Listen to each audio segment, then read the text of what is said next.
Salve às 6 horas. Salve às 6 horas sagradas. Senhor, fortalece-nos para melhor compreendermos nosso papel na transformação para um mundo melhor. Que a Tua luz brilhe sempre em nossos corações. Que assim seja. Nossa reflexão de hoje é sobre o medo. Humberto de Campos nos fala assim na sua mensagem, O Adversário Invisível. À frente do Senhor, nos arredores de Sidom, 4 dos discípulos, após longa viagem por diferentes caminhos a serviço da Boa Nova, relatavam os sucessos do dia, observados pelo divino amigo em silêncio.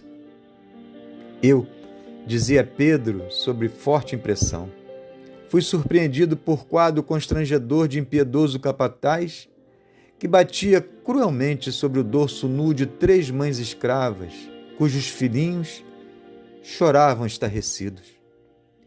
Um pensamento imperioso de auxílio dominou-me.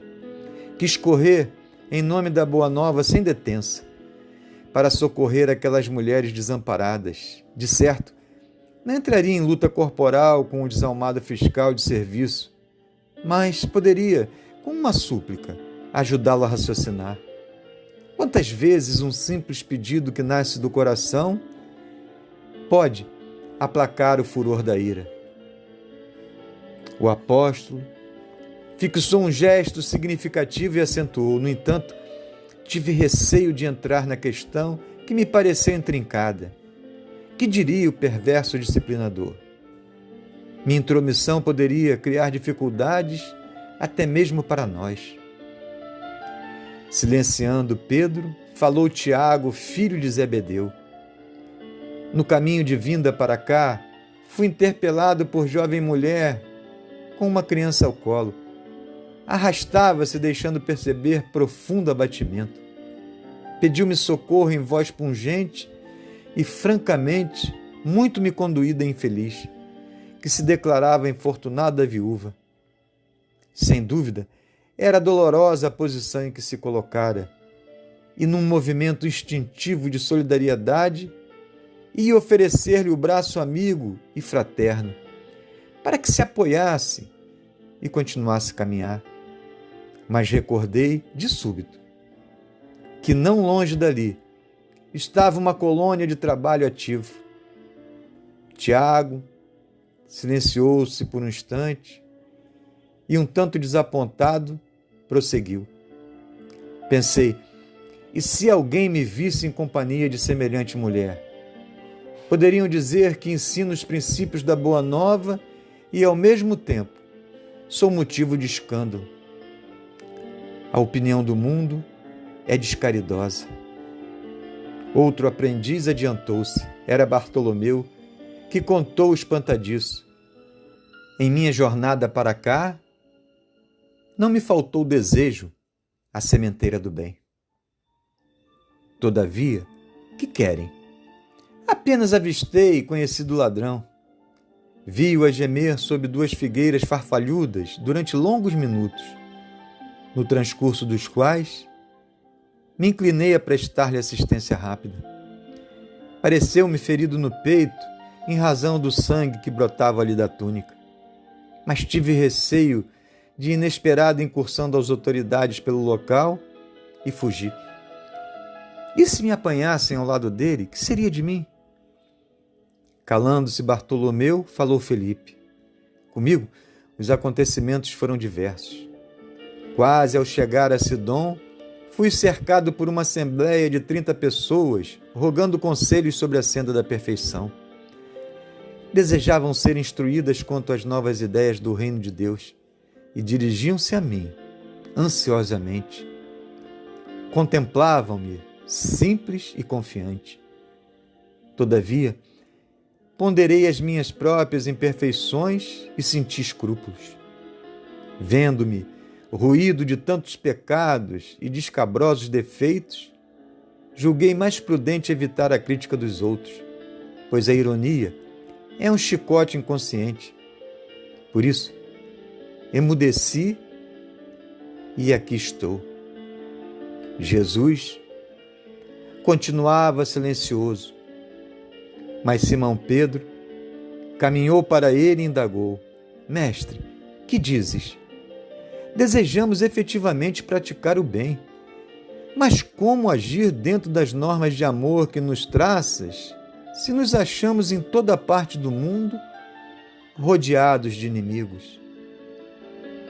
O amigo celeste, porém, considerou em breves palavras: Pedro, todos os fracassos do dia constituem a resultante da ação de um só adversário que muitos acalentam dentro de si. Esse adversário invisível é o medo.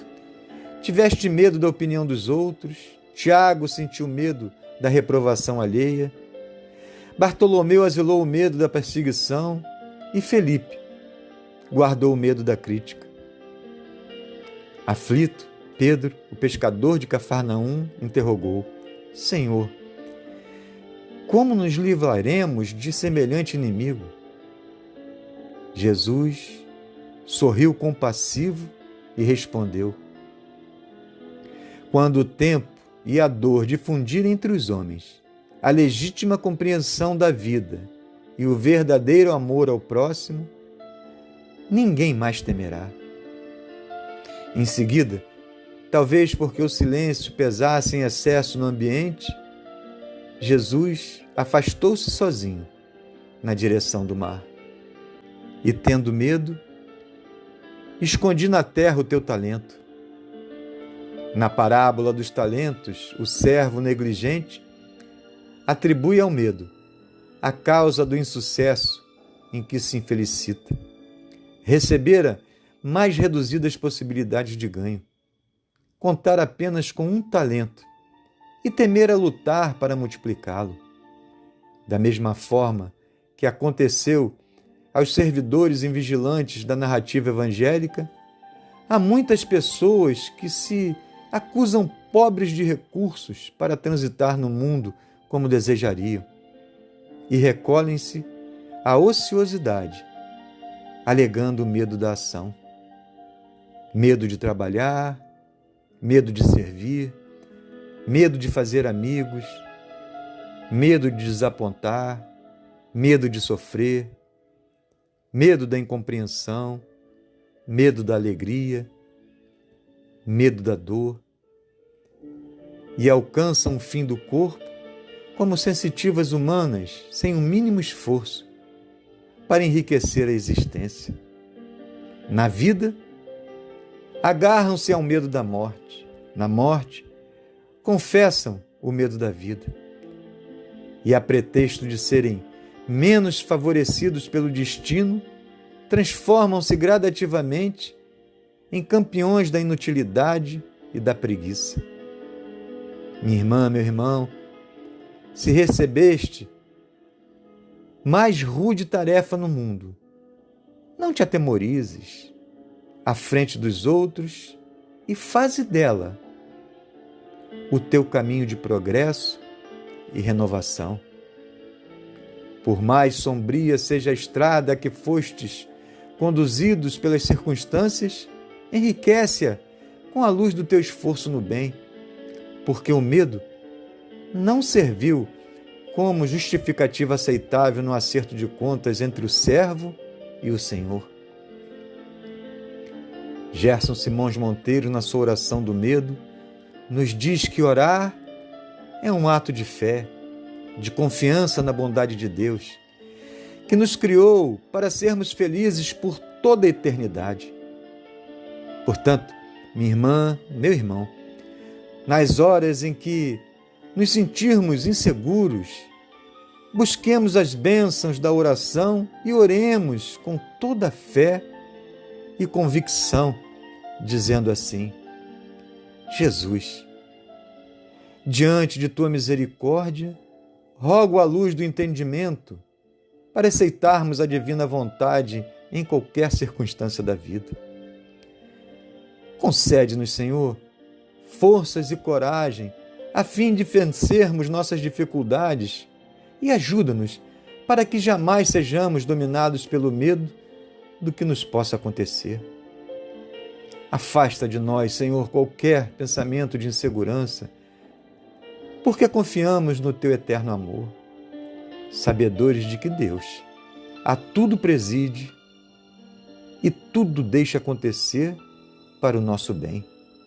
Ajuda-nos a encontrarmos a estrada luminosa do futuro que a bondade de Deus nos reserva, como compensação por todo o bem que fizermos aos nossos irmãos em humanidade. E mesmo diante dos erros e das fraquezas humanas que semeiam tanta descrença e insegurança em nossos caminhos, não permita jamais, Mestre amado, que percamos a esperança na vitória do bem, pois ele há de triunfar sobre o mal por toda a eternidade. Dá-nos, Senhor, compreensão, firmeza e fé, para jamais desistirmos do bem.